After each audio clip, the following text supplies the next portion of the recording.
Blake's Jerusalem is so well known to us that it's almost like a second national anthem. It has terminated many a boisterous last night of the promenade concerts in London. Sung by innumerable choirs, it stirs the heartstrings. But how many of us pause to consider just what Blake was writing about in the familiar words? And did those feet, in ancient time, walk upon England's mountains green? He was our great English mystic, poet, and artist, and was quite clear about the following story. A story handed down from one generation to the next by those who have lived in the southwest of Britain for nearly 2,000 years. His Jerusalem, put so beautifully to music by Parry, is a testament to his acceptance of the tradition. In the west of England, at the beginning of the Christian era, a rich trader from Palestine sailed his ships to Cornwall and Somerset in search of tin, copper, and lead.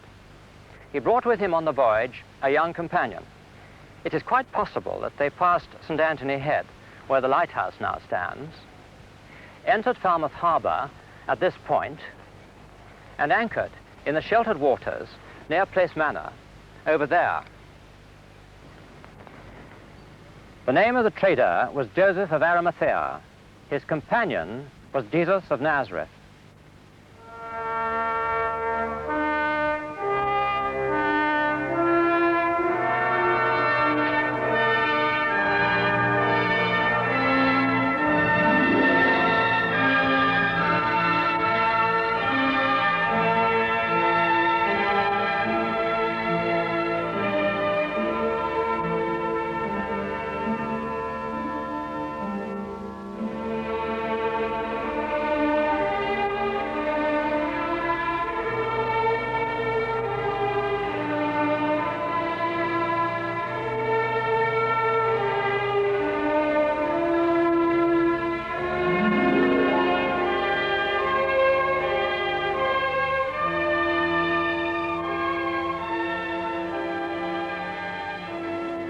Let us first go back in time a few years before this story took place.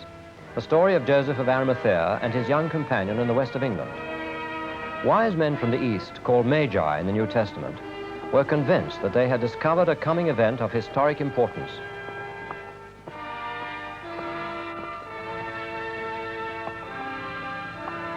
Maybe the astrologers of those days, centered at Sippar on the river Euphrates, caused them to focus their study of the heavens in a certain area in anticipation of a special event. The end result of their studies was a 1,000-mile journey westward to visit Herod the Great and the religious authorities of the day. These magi and the shepherds who watched their flocks by night became the symbols of the childhood of Jesus, the Christ of history, the long-awaited Messiah of Israel's hopes and deepest longings, narrowed down at that time to the suppressed passions of a people under the heel and dominance of Rome. Strange to relate, there was in fact a most unusual astronomical event at that time. The Star of Bethlehem, so dear to our childhood memories of Christmas, could well have been the supernova sighted by Chinese astronomers in 4 BC. A supernova is a sudden nuclear reaction triggered off deep within a star, causing it to burn itself out with millions of times its normal energy output. So bright can it become that it can be seen in broad daylight.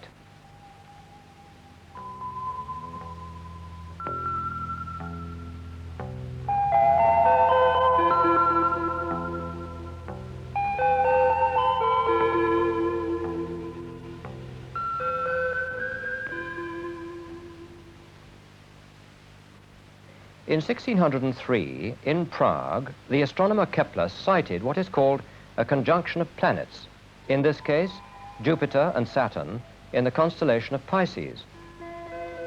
He remembered the statement of a medieval Jewish writer who said that these conjunctions would accompany the appearance of the Messiah. And so Kepler wondered if it were possible that this same conjunction could have been seen at the time of the Nativity. Calculating backwards, he found this to be true. We now know that in the year 7 BC, these planets are recorded as coming together 3 times. And not only this, they were joined in the following year, 6 BC, by Mars, making a striking sight in the night sky. And so the appearance of Mars might well have been the final sign of a new star in the east, heralding the birth of the Messiah.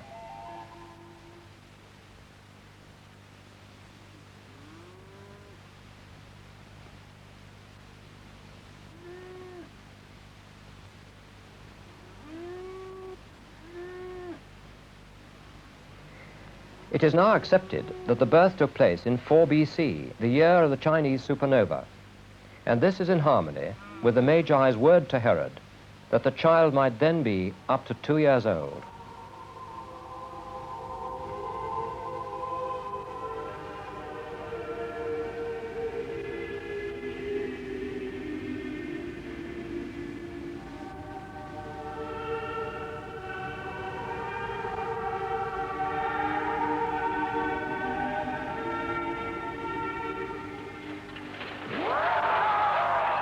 The massacre of the innocents, babes of up to 2 years of age, followed the Magi's visit to Herod, and is remembered for all time as a blot on world history, a crime which caused untold anguish throughout the Jewish world of Palestine.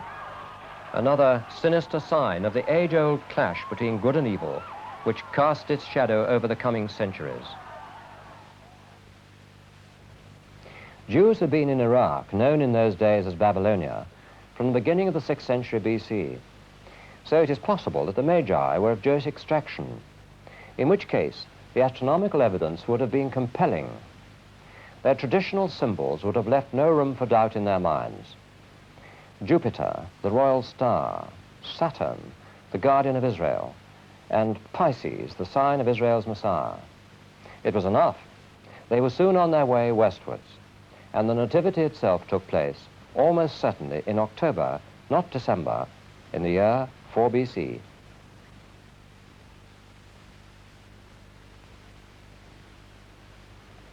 The New Testament takes up the story.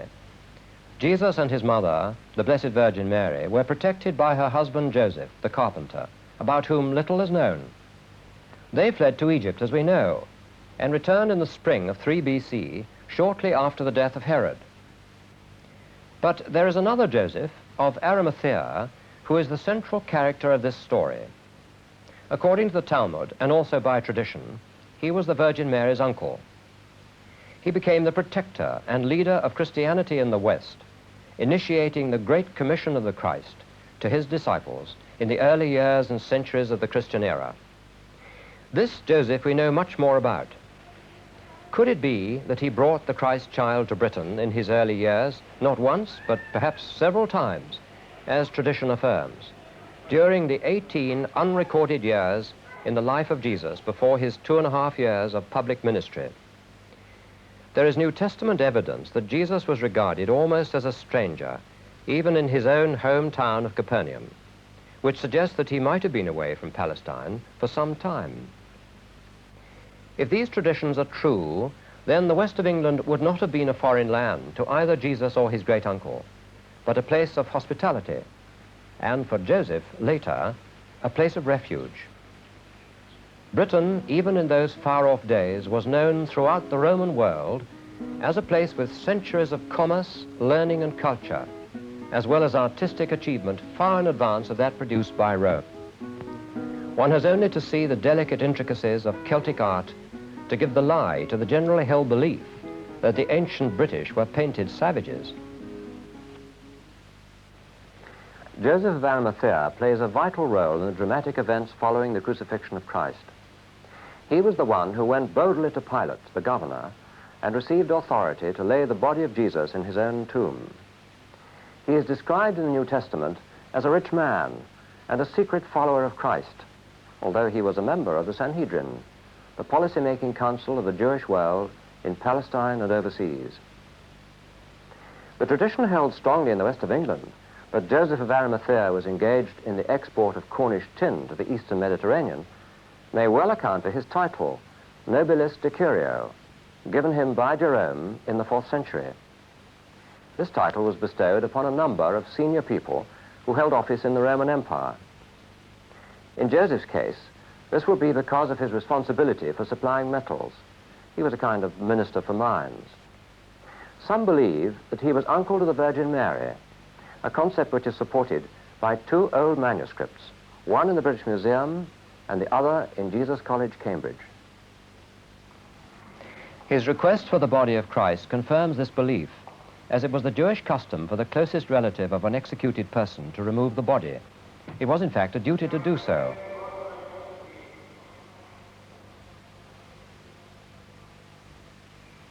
If Joseph was indeed the closest relative of the Virgin Mary, it would explain the Sanhedrin's silence on this matter and the approval of such a request by Pilate, the leading representative of the Roman Empire in Palestine.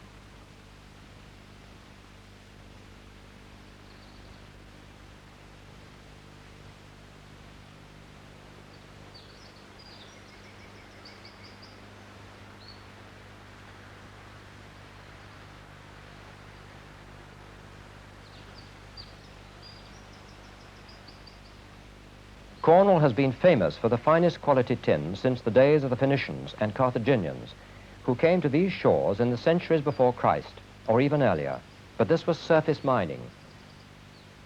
It was not until the 18th and 19th centuries that the familiar engine house and stack became a Cornish landmark. It was not long ago that during the process of pouring molten tin, the workers would chant, "Joseph was in the tin trade," or "Joseph was a tinner," as a sort of incantation, possibly to help them produce ingots without blemish.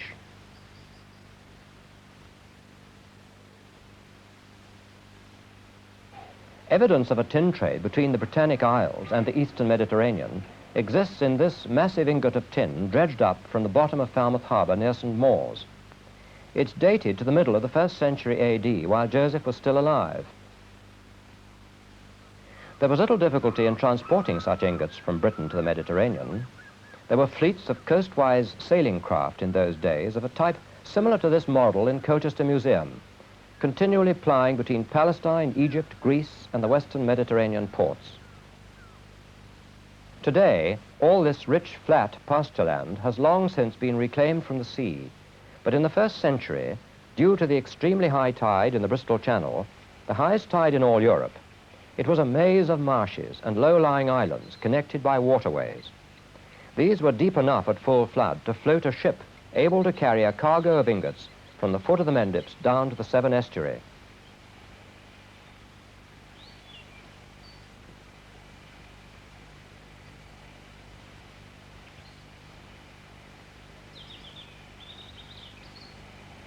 Diodorus Siculus, a 1st century BC Roman historian and traveller, describes how metal was beaten into squares and carried in mule-drawn wagons to an island, joined at low tide to the mainland. This could have been St. Michael's Mount off the Cornish coast at Marazion, or the high ground such as Gardney near Glastonbury, which at high tide was cut off from the mainland and became an island. From there it was transshipped across the channel to the Loire, or port on the Brittany coast. Then by mule train across to the River Rhone, down the river as far as Marseille, and then again by sea to Mediterranean ports.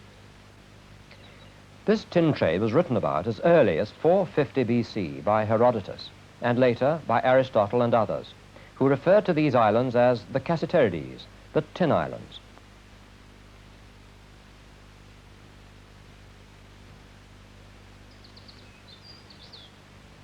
Sir Edward Creasy, in his History of England, writes, "The British mines mainly supplied the glorious adornment of Solomon's Temple," which takes us back at least to 1000 BC.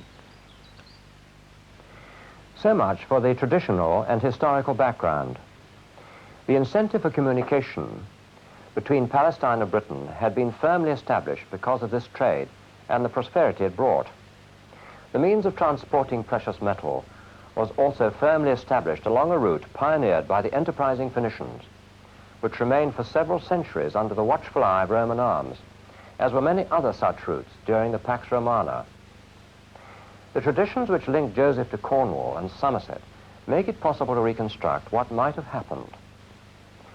After many years spent in commerce, involving voyages on the high seas, visiting Mediterranean and western ports, Joseph finds that he has to leave his home for good because of his connection with Christ and his followers, who appeared to be turning their world upside down, the Jewish and the Roman world of Palestine. They were regarded as a subversive force which had to be suppressed. So, what better haven than to be with his friends in the far west, to whom he could now relate the dramatic events which led to Christ's death and his even more dramatic resurrection, witnessed by so many people.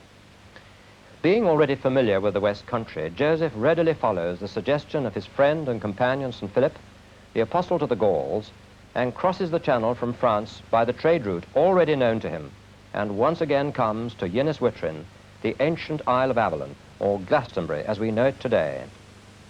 So he and his companions are given a grant of land by the local king, Arviragus, on which to set up their Christian community, perhaps because he was already well known and well disposed to Joseph in his role of tin trader.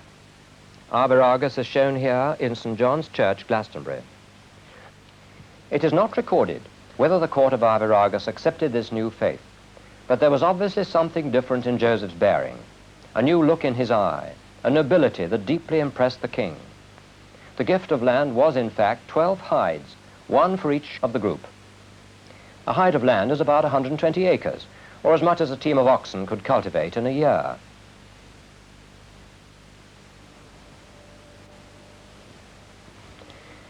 The eastern boundary of the 12 hides is marked by this stone in Pilton Parish Church graveyard.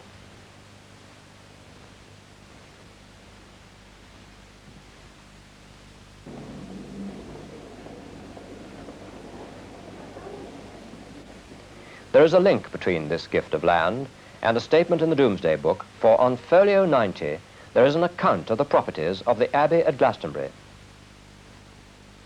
It states in Latin, "The Domus Dei, the great monastery at Glastonbury, called the Secret of our Lord, this Glastonbury church hath in its own villa 12 hides of land, which have never paid tax."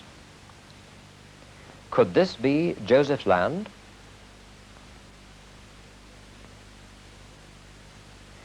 William Blake was so impressed with the story of Joseph's flight to Britain that it became the subject of one of his first engravings entitled Joseph of Arimathea Amongst the Rocks of Albion. On the original engraving, Blake wrote, Michelangelo painted it. So the Italian school must have known the story in the 16th century. Joseph's adoption of Britain as his final place of work and service is commemorated in some West Country churches. In the parish church at Weston, Bath, Joseph is shown with his followers, some of whom are women, holding his famous staff which is bursting into blossom as he thrusts it into the fertile soil of Somerset. It is believed that cuttings were taken, planted and replanted from the original flowering staff, the little trees being miraculously preserved, and that in this way the original stock has survived throughout the ages. And today, in the grounds of the old Benedictine Abbey, the holy thorn is still growing. It is a genuine Levantine thorn, Cratagus praecox, and it blossoms twice a year, at Christmas time and May.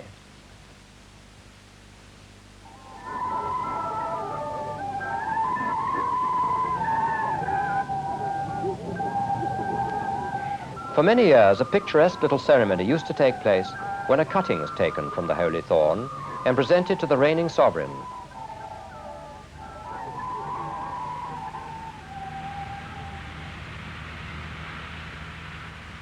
This custom had already fallen into disuse, but was reinstituted by the command of His Majesty King George V, and now, every year, a sprig of this historic little tree is sent to Her Majesty the Queen as a Christmas decoration, placed usually on Her Majesty's desk.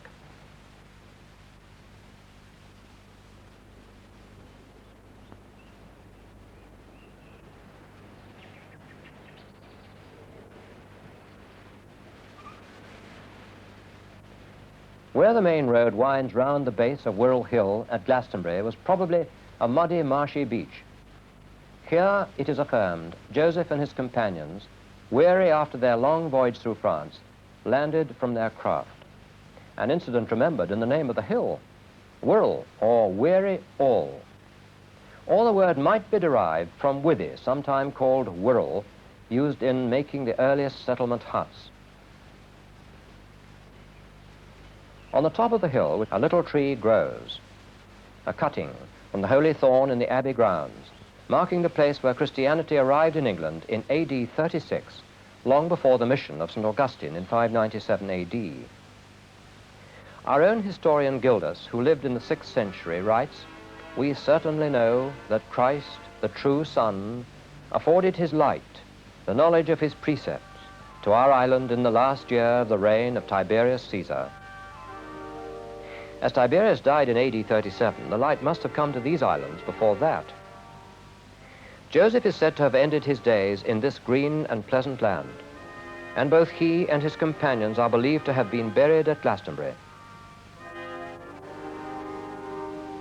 In 540 AD, Maelgwyn of Avalon wrote in his Historia de Rebus Britannicus, "The Isle of Avalon, greedy for burials, received thousands, amongst whom was Joseph de Marmary of Arimathea, who entered his perpetual sleep, and lies in a forked line next the southern angle of the oratory made of wattles." This oratory made of wattles was a simple rectangular wattle and daub structure built by Joseph and his companions. The first Christian church constructed in Britain for worship without fear of persecution and attack, and may well have been the first Christian church above ground in the world.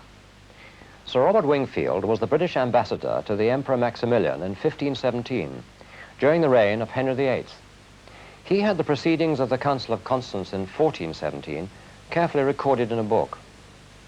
The record includes the statement that Joseph of Arimathea brought the Christian faith to Great Britain immediately after the Passion of Christ. Statim post passionem Christi. How strongly this belief was held in the Church of England, that this wattle and daub building was founded by Joseph, was made clear at the time of the Lambeth Conference in 1897. In recognition of this ancient ground, Her Majesty the Queen presented this simple wooden cross as a memorial.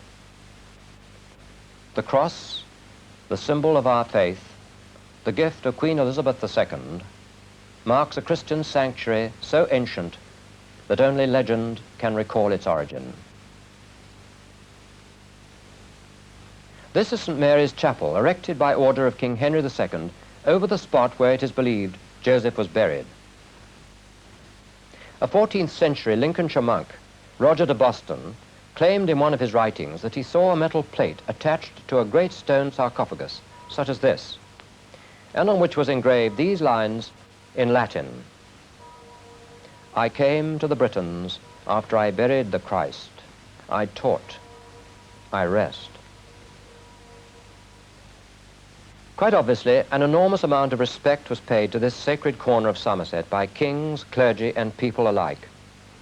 Indeed, King Canute signed a royal charter seated inside the old wattle church in 1032 AD, as did King Ina in 704, nearly 5 centuries before the famous abbey was burned down. When eventually St. Augustine reached the West Country, he found, somewhat to his surprise, an already flourishing Celtic Christian church and community. And so impressed was Paulinus, Augustine's companion, with the old wattle church they found there, that in the year 633 he had it boarded over with a lead roof for protection. There was lead in abundance only a few miles away in the Mendip mines, just north of Wells.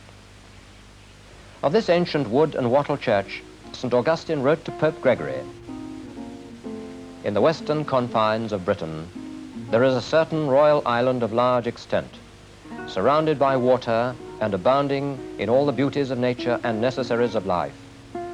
In it, the first neophytes of Catholic law found a church constructed by no human art, but by the hands of Christ himself." By the hands of Christ himself? What was it, one wonders, that inspired a medieval chronicler to write, "Truly, Glastonbury is the holiest earth of England. Read St. David's life, and there may ye see that our Lord it hallowed with his own hand."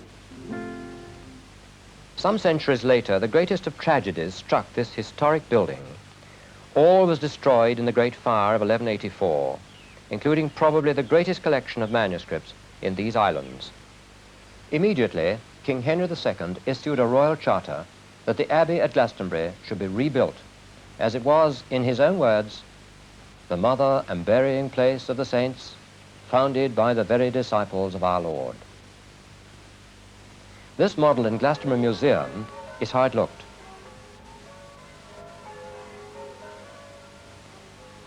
On the site of the wattle church where later St. Mary's Chapel was built, special services are held each year in the crypt on a commemorative day when the Church of England sends representative choirs to Glastonbury to take part in an annual ceremony of rededication, thus perpetuating a practice that has continued for nearly 2,000 years.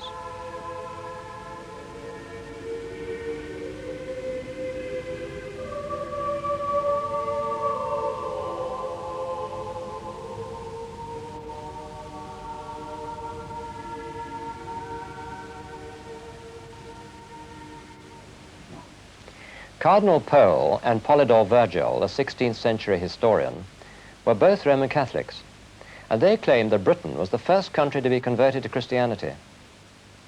Before Philip of Spain and Mary, under a cloth of state, and the assembled lords and commons in the great chamber of Whitehall, the cardinal, who for a brief period was also Archbishop of Canterbury, made the following statement.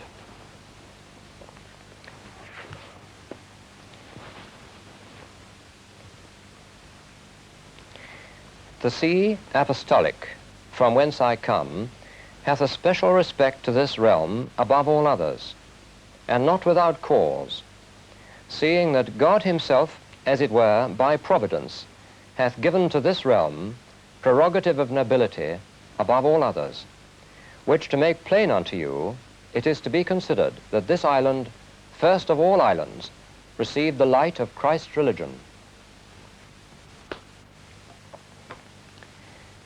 As for the belief that Jesus of Nazareth may have lived amongst us as a young man, there is strong support from William of Malmesbury, a 12th century historian of Glastonbury's past. In his account of King Enos' charter, he tells us that an unnamed personage described as a great high priest and chiefest minister once upon a time sanctified the ancient church of Glastonbury to himself and the Virgin Mary. Could it be that this great high priest was Jesus of Nazareth? And why this statement in the Domesday Book, calling Glastonbury the secret of the Lord? There's no doubt that Jesus, as a young man, would have found the peace and beauty of Glastonbury a great contrast to the hot, dusty, and certainly unstable political scene in Palestine, which he knew awaited him. Here, then, he may have constructed for himself a wood-framed wattle hut in similar style to the wattle hut dwellings of the British Lake Village remains found at Mere and at Godney, near Glastonbury. The word Godney means God Marsh Island. Note, not Marsh Island, which one might expect, but God Marsh Island. It is possible that Joseph and his companions, well aware that the young Jesus had lived here some years previously, made their way to the partially ruined hut in which he had lived, and erected the first Christian church over this hallowed spot soon after their arrival in or about 36 AD. From the time that the young Jesus was presented at the temple at the age of 12 until his public ministry at about the age of 30, a period of 18 years, both the Bible and secular history are silent. There is no record of where he was or what he was doing. There are certain passages in the New Testament which suggest that he might have been away from Palestine for part of this long period. If this is true, and given the business interests of his great-uncle and guardian, it is neither unlikely nor unnatural that he should accompany Joseph on some of his voyages. In fact, it is more difficult to reject this than to believe it, especially as it is widely held that the first Joseph and husband of his mother died soon after his 12th birthday. It certainly does not preclude the possibility that he might have come to Britain, and there are many places in the West where this faint story lingers of Joseph and the young Jesus. There is even a tradition that during this 18-year period, he visited India and Tibet.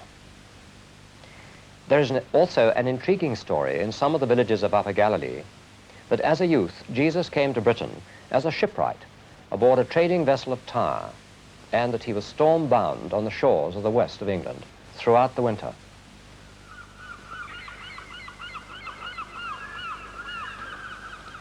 At Looe, on the south Cornish coast, the locals used to say of long-haired people, "Go and get your hair cut, or folks will say, 'Tis Joseph of Arimathea come back."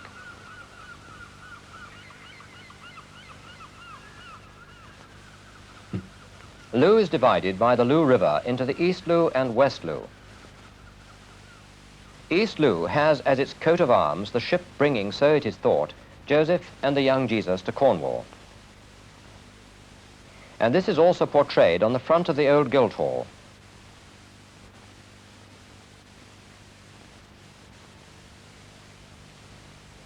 The painting, verified by the town clerk, shows the badge as it should be, Jesus and Joseph of Arimathea aboard their trading vessel.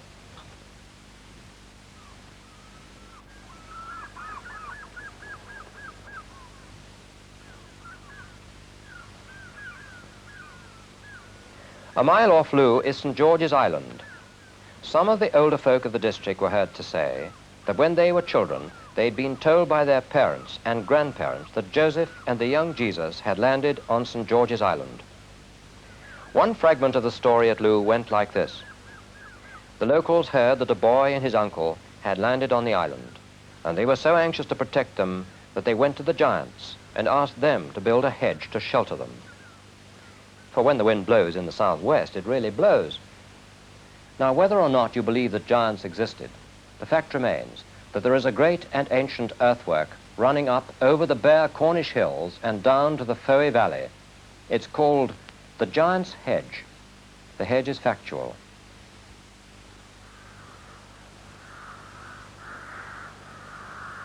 Place Manor, near Falmouth, has a very ancient history.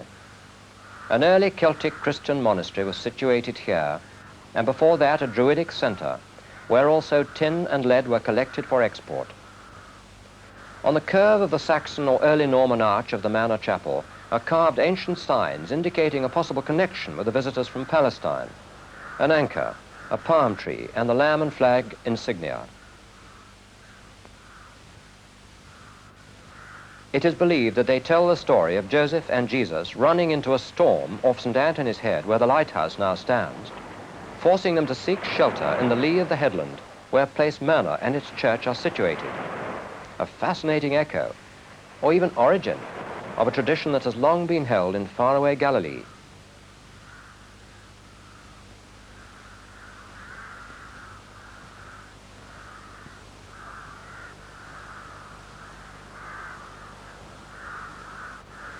There are those amongst the older folk of the district, St. Just in Roseland, who will still repeat the age-old beliefs. Christ came in a ship and anchored in St. Just Creek. Across the water from St. Just, there is another fragment of the tale, for at Falmouth, this odd little story was brought to light. Joseph of Arimathea and the young lad Jesus from Nazareth landed at the Strand, now the town quay, crossed the stream and went up Smithick Hill. The origin of this curious little expedition seems to have been lost, but the ascent of Smithick Hill, then just a grassy slope, seems to have remained in the local memory. In far west Cornwall, there are, or were, two rich lodes or veins of tin. One was named Corpus Christi, the body of Christ, and the other, Wheel Jesus. Wheel is the old Cornish word for mine.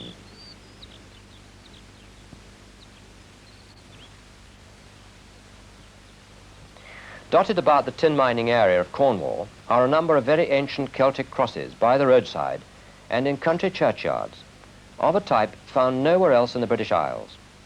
They're called tunic crosses. The highest concentration of these crosses is found in the most ancient tin mining areas.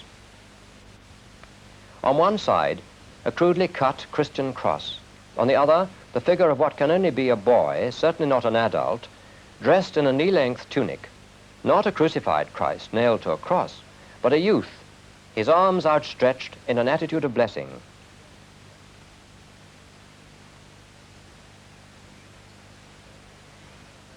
Could these be portrayals of an age-old memory of the visits of the young Christ Jesus to these shores in the far west? Even the name Penzance tells the story, for Pen means headland, and Zance is probably a corruption of the word sanctus, holy, thus holy headland.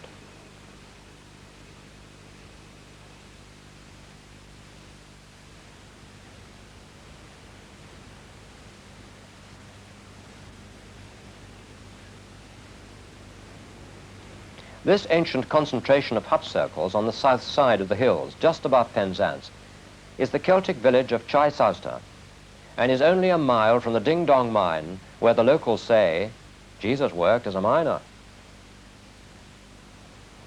Such a peaceful village might well have provided the boy Jesus, Joseph of Arimathea, the officials and workers, with their evening meal and night's rest. Now, it wasn't just for tin that traders from the Mediterranean came to these islands, for there were rich deposits of lead and copper in the Mendip Hills of Somerset, which had been worked for many centuries before the Christian era. Although there was an overland route for ordinary traffic, the easiest way and the cheapest for the transport of heavy metals would be round Land's End and, with the prevailing southwesterly wind, up the Crystal Channel, a quick and easy passage on a rising tide. As a sailor, Joseph would have made a special point of knowing just where he could obtain fresh water and supplies, so he might have put his ship into the broad estuary of the River Camel at Padstow to replenish his water casks. Near the mouth there is a well, which through the ages had been venerated as a sacred spot and has been the focal point for pilgrimages. It is called Jesus' Well. But the story is not only concentrated in Cornwall, for in the little Mendip village of Priddy, there used to be a local saying, "As sure as our Lord was a Priddy." Just as a countryman might emphasize a point in his conversation by saying, "As sure as eggs is eggs."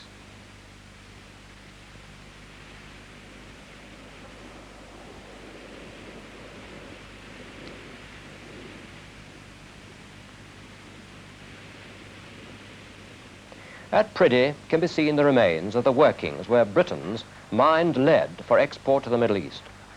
Certainly mining was going on here in Joseph's time.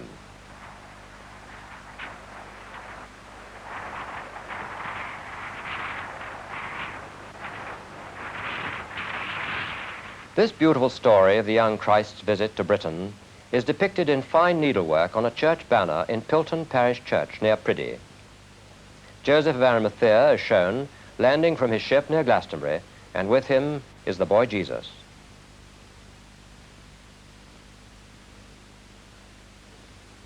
Sir Robert Wingfield, the British ambassador to the Emperor Maximilian in Henry VIII's time, records another interesting statement.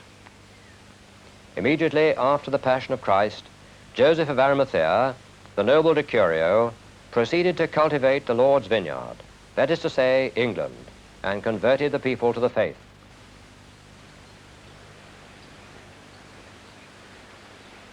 Now, why should England be called the Lord's vineyard?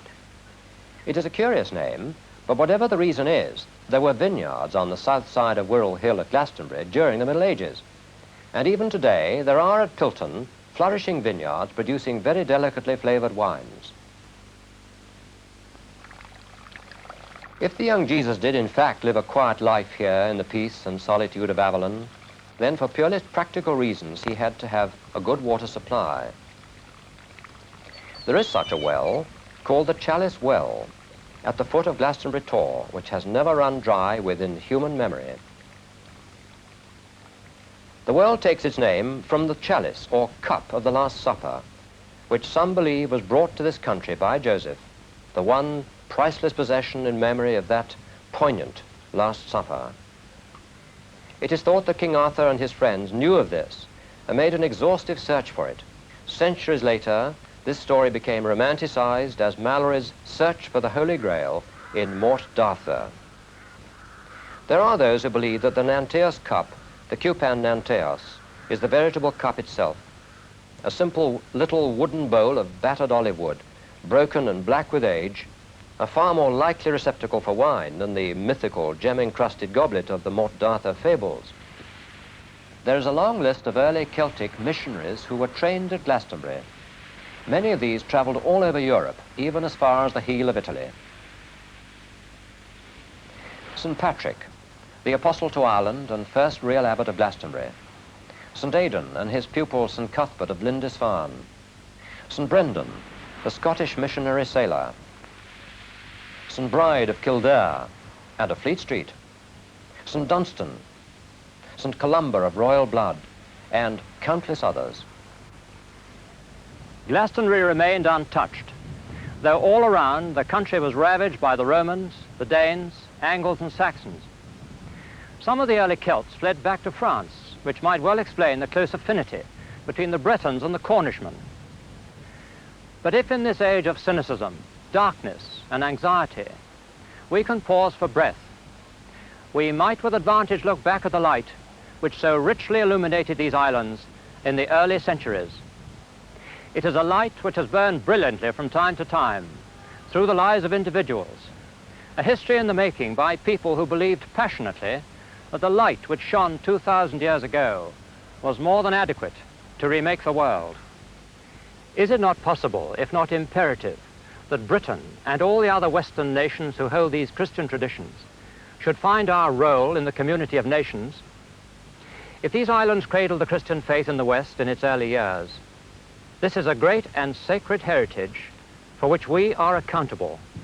Perhaps there is a smouldering fire that can still be fanned into flame. The world is in desperate need of this light, but it has to come and will come through a growing number of individuals who let this light into their lives. This alone will create the national and international climate in which justice, law and order, compassion, and care of the Earth's resources will prevail.